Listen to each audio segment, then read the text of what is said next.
Priyas NEET Biology ki maikaidagi nungairaba pauzal ama puduna laksari NTA NEET UG 2027 NTA NEET UG Foundation Course tha nipan amasum tha taruki mathangsin ayuk pung manga amasum ayuk pung taruk tagi lakliba jungi tang kunga mapandagi class haujaragani hena nungairiba pau mana NEET Biology takpada sahi tara hene experience lairaba masida natana former guest faculty Department of Biotechnology amasum Department of Life Sciences ki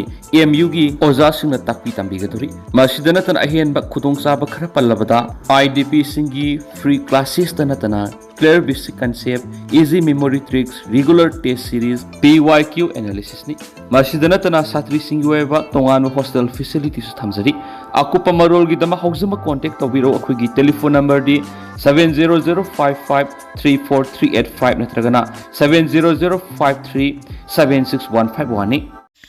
ngasi numida wairam phongkiba pause singdigi maru oiba pau khara khangajaraka miyamda khudo tamjike kamjong maikei di kanglup ani gi yum amana amagi mai thanari phaimol kuki beles yum taramanga tangkhol sangkhalok beles ki yum kaya mai tha khare Manipur da khundari banaga amasung kuki khulai paiba machel gi oiba lan asi lepa dairoi dauri Kamjong district lomda kanglup ani ashigi khulda amana amada attack tawtuna yum mai thanari Kamjong district gi chasat police station dagi awang nongpok maikei da kimi nifu mangarom chatlaga leiba phaimol kuki beles da ngasi numit yungba matung pungkai chetpada masak khangdaba miyoi kaya marum changsilaktuna attack tawkhre sakhangdaba sing aduna khul adugi yum taraga manga mai thadoklamle hairi yum mai tharamlaba phaimol kuki beles asi India Myanmar border ki pillar number 113 manakta leibani state asida tholiba tangdulaita daba phibam asina maram oiraga phaimol kuki beles ki khunja singdi hanana mafam adu thadoktuna Assam Rifles na hangba relief camp da changjafam lawduna leiribani hairiba Assam Rifles ki post adu asi beles haibadudani mafam aduda taramathoi AR gi post amalei khul adugi yum ayamba tumna mai sakre haujik lem hauri bahaibabu khul adugi church adu khaktamak ngai haure hairi thajaba yaba mafamdagi phangba paungna hai kuki khulda attack toksinduna yum taraga manga mai thakra batungda madugi laman singba manba maung amada sakhangdaba miyoi kaya amana sangkhalok tangkhul beles tachu attack tawduna yum nipal mai tharamlei hariba sangkhalok tangkhul beles ase India Myanmar border pillar number 101 gi mayada leivani aduga thodok thokriba matamadu chaurakna nungthil pung amaga minipuga mangarum tarakpada oikani hairi security force singna khut hanbadagi yum punamakti mai thaba ngamkhidre chaurakna yum taret romdi kanba ngamhaure pawasina makhata na hai sangkharok amasung paikhogi marakta leiba human thanada su sakhangdaba singna attack toroktuna yum taret amasu mai thakre thaudo ahuma asida miyoi amata aso apan thokhibagi pauti leite yumai thana bagi thaudo asiga mari leinana police na FIR amal rakhatuna thijinba haure hairi makhata rakpa pauda demand taret taladuna employee singna thabak lepagi khongjang haukre secretariat kanguna July 3 dagi thabak lepragani Manipur lengangna second Saturday yaungna thangjada leiramba suti punamak kakthakhibabu handoknana ba yaungna tongan tonganba demand taret taladuna numit ini employee singna mass casual leave lawbagi khongjang sangsingkhraba tungda ngasidagi hongna thabak lepagi khongjang amuk haukre employee singa demand taret taladuna thabak lepagi khongjang July amadagi changsinba hauragani haina Manipur Government Services Federation na Chief Minister da ultimatum amapiduna khangan khiva leikhi adubu Manipur lengangna warroisin oiba yaba thabak amata phongdoraktabana maram oiraga ngasidagi hongna thabak lepagi khongjang adu haubani hani employees singna pami singda phongdorakli Directorate of Printing and Stationery sangai pata leiba Silviculture Department ki employees singsu thabak lepagi khongjang asida saruk yari office kharadadi employees singa thabak subagi mahutta makhoi gi office mamangda wakat mifam chathakhi Manipur Secretariat Services na su demand ahum taladuna nomagi oina casual leave lawbagi khongjang changsinba leikre tha asigi mari dagi makhoi su thabak lepagi khongjang hauragani hana lauthokre Manipur Government Services Federation na Manipur lengangta demand 8 tali. Aduga Manipur Secretariat Services na demand 3 tauri. Federation ki demand 8 adude thabaktagi pothabagi matam chahi 30 dagi chahi 32 da hengathanba. Central Government ki employees singa manana DA, DR hengathanba. Thangju numit shuti kakthakibagi order chanahandava. State Pay Commission semduna nipal suba, Central Pay Commission chanahanba, NPS, UPS muthulaga state lengaki employees singda,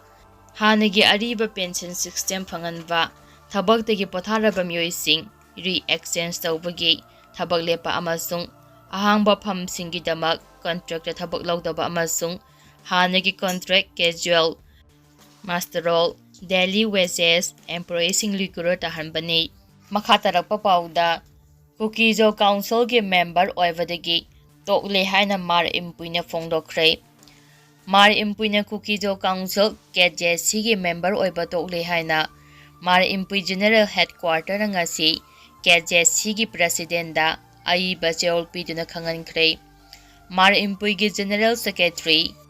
Emmanuel Puramte amasung President, Reverend Rose Infimati na kuyek piraga, KJC ki President da fishing ki bajarul aduna hai,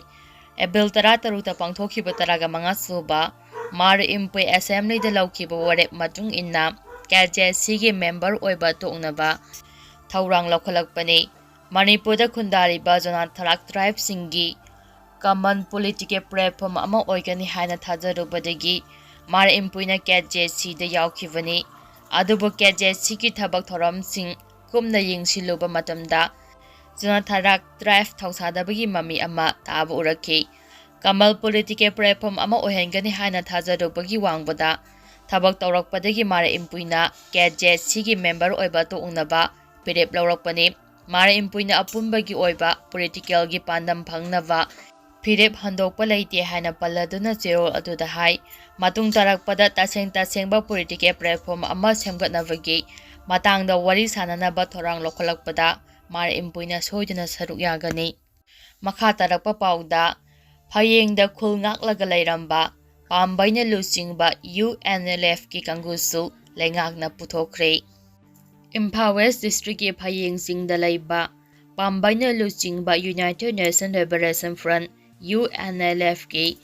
Zanimogdra Madi Suba Battalion, lauthoklaga mga suba Manipur Rifles amadi tara suba IRB na singre. Nongsumda laiba lalhalup ashigi, Saniga Mogdra humdoi suba Marjing Battalion ngarang lauthokraba matung, ngasi phayeng singda laiba pambaina lusingba UNLF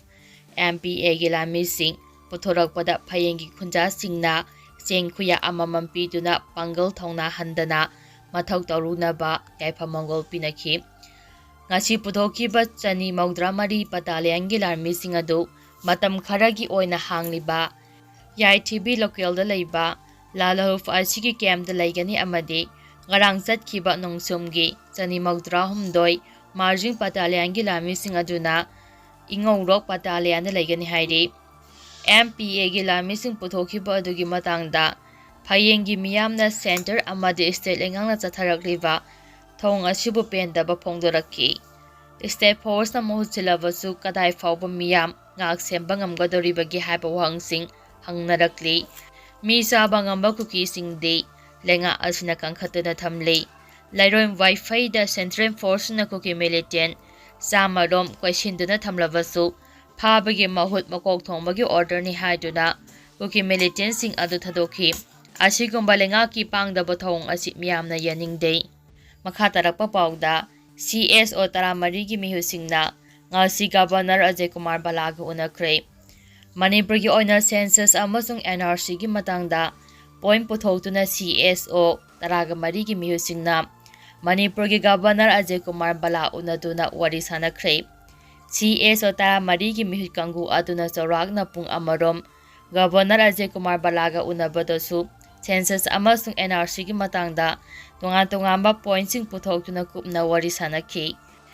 Pung amarom Governor ga unaduna wari sanarura batung CSO taramari ki campaigner Santa nahakpam na pamising dahay ꯃꯤꯌꯥꯝꯅ ꯄꯤꯔꯛꯄ ꯋꯥꯈꯜꯂꯣꯟꯒꯤ ꯃꯇꯨꯡ ꯏꯟꯅ ꯃꯅꯤꯄꯨꯔꯗ census ꯇꯧꯗ꯭ꯔꯤꯉꯩꯗ NRC ꯍꯥꯟꯅ ꯄꯥꯡꯊꯣꯛꯀꯗꯕꯅꯤ ꯍꯥꯏꯕ ꯋꯥꯐꯝ ꯑꯁꯤꯒꯤ ꯃꯇꯥꯡꯗ ꯄꯣꯏꯟꯠ ꯀꯌꯥ ꯄꯨꯊꯣꯛꯇꯨꯅ ꯒꯕꯔꯅꯔꯒ ꯋꯥꯔꯤ ꯁꯥꯅꯔꯦ꯫ ꯑꯣꯔꯤꯖꯤꯅꯦꯜ ꯏꯟꯗꯤꯌꯟ ꯁꯤꯇꯤꯖꯟ ꯌꯥꯎꯔꯀꯥꯟꯗ ꯗꯤꯂꯤꯃꯤꯇꯦꯁꯟ ꯇꯧꯁꯤ ꯍꯥꯏꯕꯅꯤ꯫ ꯁꯦꯟꯁꯁ ꯇꯧꯗ꯭ꯔꯤꯉꯩꯗ NRC ꯇꯧꯒꯅꯤ ꯍꯥꯏꯕꯁꯤ ꯄ꯭ꯔꯤ ꯀꯃꯤꯁꯟ ꯊꯝꯕ, ꯁꯦꯟꯁꯁ ꯇꯧꯕ ꯃꯤꯇꯣꯞ ꯃꯌꯥꯝ ꯑꯃ ꯌꯥꯎꯁꯤꯜꯂꯒ ꯃꯅꯤꯄꯨꯔꯒꯤ ꯗꯦꯃꯣꯒ꯭ꯔꯥꯐꯤꯛ ꯕꯦꯂꯦꯟꯁꯇ ꯑꯀꯥꯏꯕ ꯂꯩꯍꯟꯗꯕ ꯍꯥꯏꯕꯅꯆꯤꯡꯕ ꯋꯥꯐꯝ ꯀꯌꯥ ꯒꯕꯔꯅꯔ ꯑꯖꯌ ꯀꯨꯃꯥꯔ ꯕꯂꯥ ꯎꯅꯕ ꯑꯗꯨꯗ ꯄꯨꯈꯠꯂꯝꯈꯤ ꯍꯥꯏꯔꯤ꯫ ꯃꯈꯥ ꯇꯥꯔꯛꯄ ꯄꯥꯎꯗ ꯃꯃꯜ ꯍꯟꯊꯔꯦ꯫